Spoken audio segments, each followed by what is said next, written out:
So driving వైపు రావాలని మీకు ఎందుకు అనిపించింది? అంటే నాకు ఎప్పుడు స్టార్ట్ చేశారు? హాస్పిటల్‌లో జాబ్ చేసినప్పుడు నాకు హెల్త్ ఇష్యూ ఉంది కదా సార్. వాళ్ళు చెప్పేశారు. సో, "నీకు హెల్త్ ఇష్యూ ఉంది. నువ్వు రావద్దు. నువ్వు చెప్పారా? రెస్ట్ తీసుకో."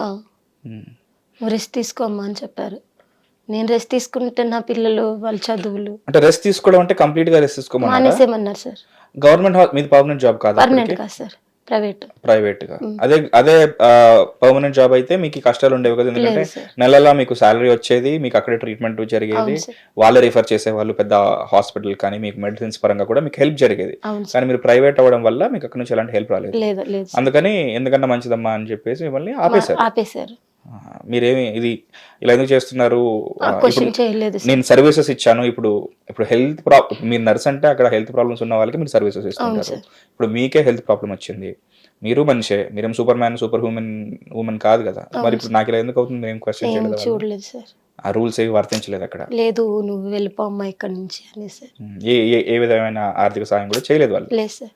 ఓకే. ఇంకా ఎంత నేను సాలరీ క్వశ్చన్ వచ్చేది అప్పుడు చేయలేదు. మీకు? ఏంటి సార్? సాలరీ ఎంత వచ్చేది అప్పుడు? 45 వచ్చేది సార్. ప్రైవేట్ గా నర్స్ గా పనిచేస్తున్నప్పుడు 8 గంటలు పని అవును చేయాలా? ఓకే.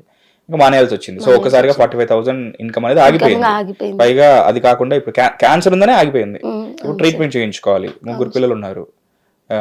హస్బెండ్ కూడా అప్పుడు ఎవరు లేరు. అవును సార్. మీకు మీరే. నాకు నేనే సార్. సో అప్పుడు అలాంటి టైంలో బాగా లోగా ఉన్న టైంలో ఫ్రెండ్స్ ఇద్దరు పరిచయం అయ్యారు.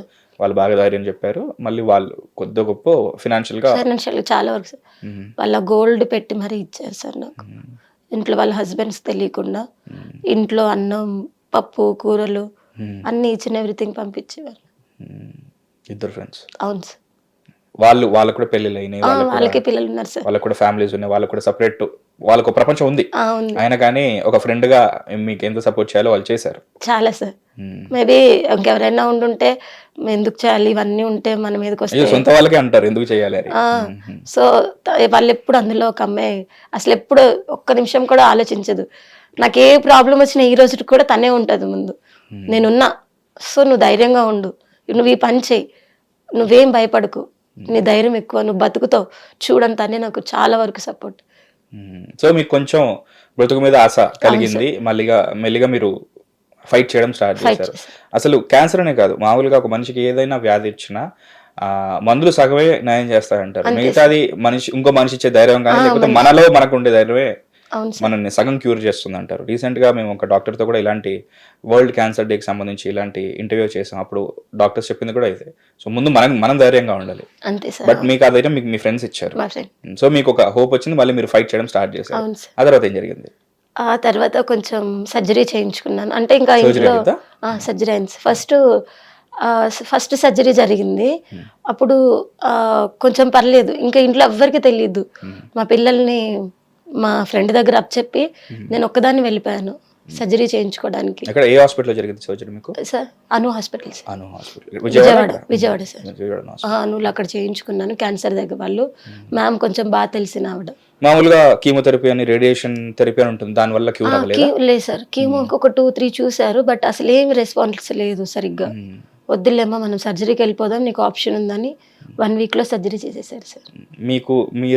మీరు చేసిన ఇంకో మంచి పని ఏంటంటే మీరు తొందరగా దాని గురించి తెలుసుకుని తొందరగా దాన్ని టెస్ట్ చేయించుకోవాలి. మ్యామ్ కూడా అదే చెప్పారు sir.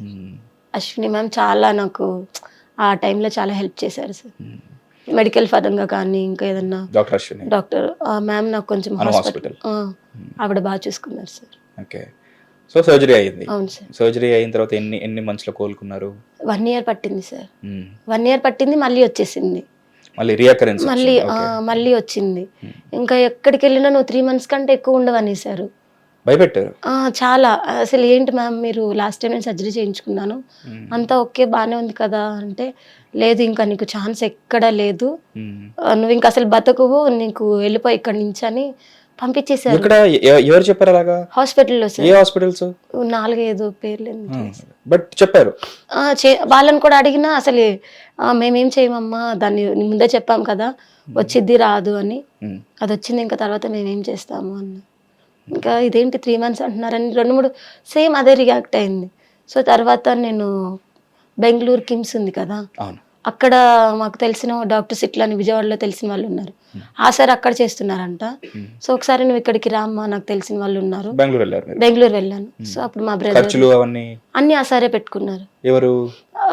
Avinash sir, doctor Avinash. So ఆయన పెట్టుకుని మా ఛార్జీలు అన్ని వాళ్ళే పెట్టుకున్నారు. ఒకసారి ఆ టెస్టులు చేయించుకో, మా మదర్ కూడా ఇలానే వచ్చింది, సో ఇట్లానే అన్నారు. సో ఒకసారి ట్రై చేయాలంటే వాళ్ళకి అక్కడ ఒక 7 months ఉన్నాను. 7 months లో క్లియర్ అయిపోయింది. మళ్ళీ ఈ రోజుకి నాకు మెడిసిన్స్ యూజ్ చేయాల్సిన అవసరం కూడా. ఎన్ని సంవత్సరాల క్రితం ఇది జరిగింది? దగ్గర 6 సంవత్సరాలు. 6 సంవత్సరాల క్రితం ఆ డాక్టర్ అవినాష్ అనే ఆయన బెంగళూరుకి ఒకసారి పిలిపించి అక్కడ టెస్టులు చేశారు. చేసిన తర్వాత ఏమైంది? క్లియర్ అయిపోయింది సార్. కీమో చేశారు, రేడియేషన్ చేశారు, తగ్గిపోయింది. మళ్ళీ ఇప్పటి వరకు ఈ 6 years లేదు సార్. మామూలుగా క్యాన్సర్ రాకుండా మందులు వేసుకుంటూ ఉంటారు కంటిన్యూస్ గా. అవును సార్. అలా మీరు ఇప్పుడు ఇంకా వేసుకుంటున్నారా? లేదు సార్, ఇంకా అసలు అవసరం లేదని చెప్పారు సార్. క్యాన్సర్ లేదు ఇంకా లేదని చెప్పారు. నేను అదే చాలా షాక్ అయ్యాను. కానీ దానికన్నా ముందు ఇంకా కష్టం, మీరు ఒక 3 నెలల వరకే అన్నట్టుగా భయపెట్టారు. ఇంకా ఆ టైంలో నేను ఇంకా సూసైడ్ అటెంప్ట్కి వెళ్ళిపోయాను. మళ్ళీ ఇంకొకసారి ఇంకా వేసేసుకున్నాను కూడా టాబ్లెట్స్. నిద్ర మాత్రం అంటే ఇంట్లో డోలో 650 ఇవన్నీ ఉంటాయి కదా.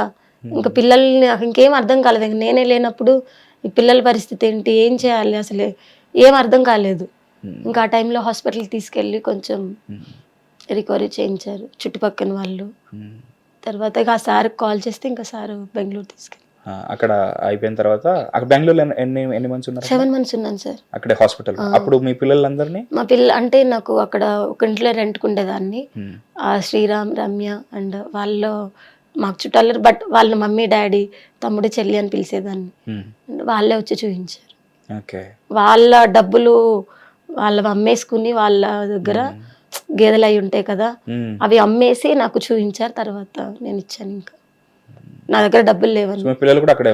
వాళ్ళ దగ్గరే ఉన్నారు 7 months. వాళ్ళ దగ్గర కంచెన్చెర్లలో వీళ్ళు ఉండేవాళ్ళు. పిల్లల్ని చదివించుకుంటూ నాతో పాటు తమ్ముడు, పిన్ని అంటే వాళ్ళని అలా పిలిచేదాన్ని అనమాట. సో వాళ్ళు వచ్చారు, వాళ్ళు వచ్చి చూపించారు. సో అక్కడ క్యాన్సర్ క్యూర్ చేసుకొని మళ్ళీ హైదరాబాద్ వచ్చేసాను.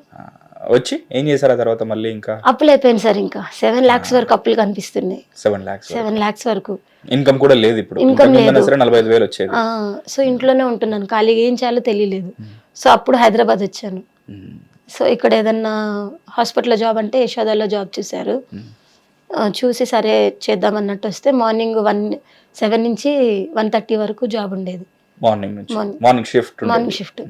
తర్వాత ర్యాపిడో చేసేదాన్ని, ఊబర్ ర్యాపిడో. ఈ గ్యాప్ లో మీరు నేర్చుకున్నారా? ఎందుకు ఉండాలి అని. ఇక్కడ లేదు సార్, ఇంటికాడే స్కూటీ నేర్చుకున్నాను. Only scooty. అంతకుముందు అసలు ఏమీ రాదు, సైకిల్ కూడా రాదు కనీసం. ఇంకా అట్లా స్కూటీ నేర్చుకుని ఇక్కడ హైదరాబాద్ లో ఉండాలంటే కంపల్సరీ స్కూటీ రావాలి, ఏదో చేయాలి. అట్ ది సేమ్ టైం మనకు కూడా ఏదైనా వచ్చి ఉండాలి. అంతే సార్. అందుకని స్కూటీ నేర్చుకుని డ్యూటీకి వెళ్ళి వచ్చేదాన్ని. హాస్టల్లో ఉండేదాన్ని ఫస్ట్.